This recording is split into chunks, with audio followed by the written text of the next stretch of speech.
Irfan Ahmad India سے، کس وقت قرآن کی تلاوت کرنا افضل ہے؟ قرآن کی تلاوت کسی بھی وقت کر سکتے ہیں، رات کو تہجد میں پڑھنا سب سے افضل ہے، اگر تہجد میں نہیں پڑھ سکتے تو پھر دن میں تلاوت کرنا زیادہ افضل ہے۔ فجر کی نماز کے بعد بھی تلاوت کر سکتے ہیں، لیکن حدیث سے پتہ چلتا ہے فجر کے بعد تسبیحات پڑھنا زیادہ افضل ہے، اس لیے حضرات فقہاء نے لکھا ہے ان حدیث کی روشنی میں کہ فجر کی نماز کے بعد تلاوت کے بجائے تسبیحات زیادہ افضل ہے، اور تلاوت پھر اشراق کے بعد یا کسی اور وقت کریں، اور تلاوت سب سے زیادہ افضل ٹائم کیا ہے؟ تہجد میں قرآن پڑھنا۔ باقی فجر کے بعد بھی تلاوت کر سکتے ہیں، نہ کرنے سے بہتر ہے کہ فجر کے بعد کر لی جائے۔ بھائی لوگوں کے اپنے مزاج ہوتے ہیں، معمولات ہوتے ہیں، ہر ایک کا اپنے ایک طبیعت کا نشاط ہوتا ہے، اس کے حساب سے عمل کریں۔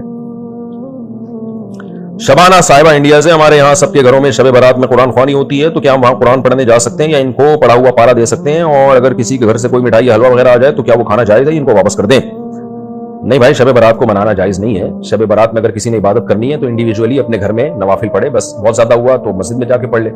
باقی یہ جو گیدرنگ ہے شب برات میں اور اکٹھی قرآن خوانی ہے، یہ بدعت عمل ہے، اس سے اجتناب لازم ہے۔